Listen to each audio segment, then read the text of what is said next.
the talented, the lyrical rapper Megan Thee Stallion, and she mentioned her bisexuality. Somebody said she's been saying that she was eating out girls. But what I heard on that song, like, that really was a little bit of illustration that I wasn't prepared for. That was really some wordplay that I wasn't used to. So, it is pussy rap. Cause I would say 80% of this album is talking about sex. It's talking about fellatio.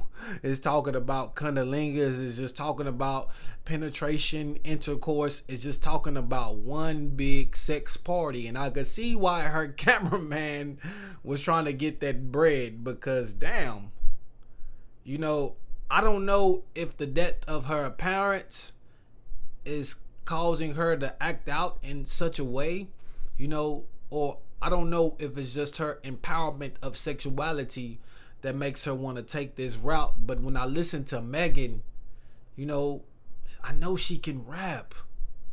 I know she can deliver something that's not being done. And her voice, her energy on a track, it's so poised, right? It's so confident.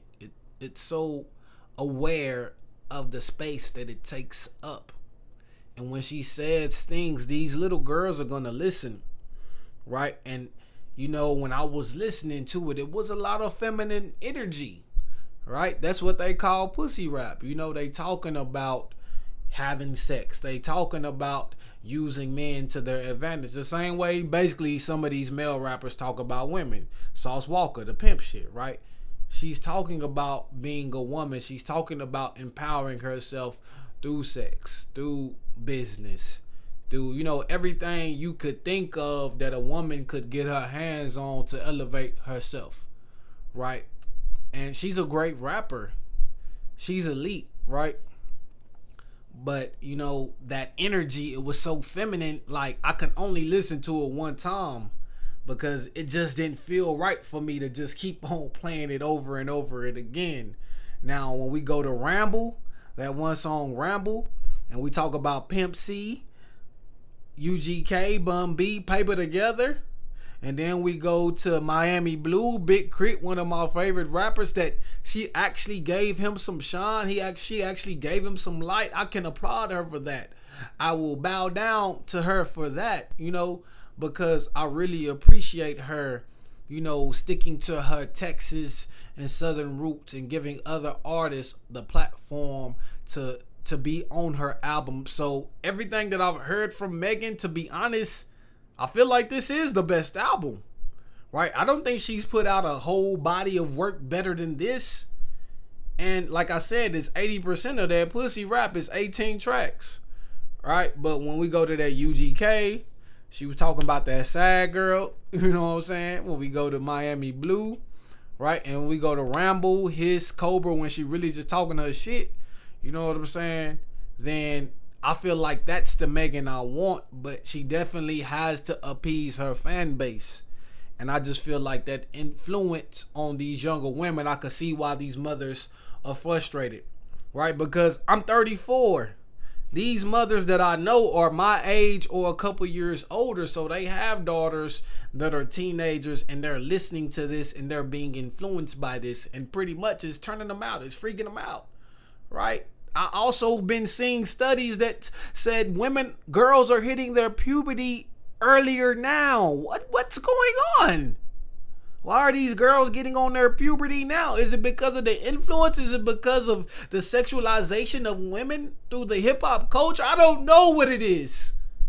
But I know Megan plays a part in it. I know Sexy Red plays a part in it. I know Cardi B. I know Nicki Minaj plays a part in it. I know Lotto plays a part in it. So you got to give credit to Rhapsody. You got to give credit to Tierra Rack. These women that are pushing these pins, but also they're giving you a different perspective, a different point of view, and they're just not staying in that pussy rap lane. But for the pussy rap lane, and I believe Nicki Minaj is in that lane for the most part, unless she adds those pop elements, because Megan can't really sing like that. So I believe that's the advantage that Nicki Minaj has over her. But as far as energy, As far as talent, as far as confidence, as far as the look, Megan is a stallion. She is a thoroughbred. You could see her, you know what I'm saying, on the racetrack like a horse. And she's galloping. She's galloping to the victory line like you placed all your bets, all your money on her. And this Megan album was her victory lap. This Megan album was her first place trophy, because when I heard this, like, I had to finish this album. When I heard Nicki Minaj, I forced myself to finish this album. So I feel like Megan, pretty much, she has a notch on her, you know what I'm saying, within that year span of them dropping. Because you remember the feud they had on Twitter, and I was saying, Nicki, Megan, why y'all have to beef with each other? We love y'all both. Y'all both are fine. Y'all both are beautiful. We want our women to be together, to be collective. No drama, no mess. But God damn it, they can't do it, and I don't know why. And I know men will blame the emotion of women, the inability to think rational, but so many men get played by women, so many men get manipulated by women, so they obviously have that ability to have craftiness in their back pocket. But you know, I wish they could be friends. I wish they could be friends, because I just can imagine what a Nicki Minaj verse and a Megan hook on a beat would just do to the club. So I know some of these songs is gonna be in the club. Broke My Heart or Broke Your Heart. Like, I like that song, you know what I'm saying? But damn, it was very freaky. I ain't no porno nigga. I ain't no dude that's watching pornos, that's watching these BBWs, that's watching these, you know what I'm saying, head givers, that's watching the head doctors and the operation table. No, I'm not a guy that's getting off to porn. I'm a married man. And the thing is, with porn, if you beating your meat, you ain't gonna have no meat to give to your wife. How you gonna get hard? How you gonna get horny when you're desensitizing yourself? Same way for these women playing with they click. How you gonna come? How you gonna come if you masturbating, if you using a goddamn stimulation toy, a vibrator all the time? Right? We need that natural interaction. We need that natural stimulation. And I believe the orgasm will be times 10. So I'm not a man that's, you know what I'm saying, really intrigued with that sex talk.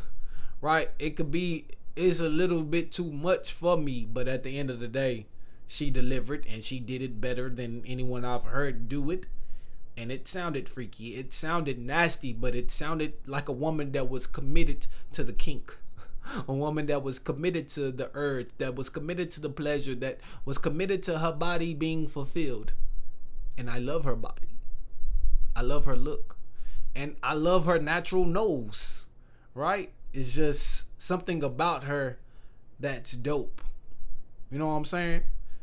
And if you put a baby in her with her size and it comes out a boy, you might get you an athlete.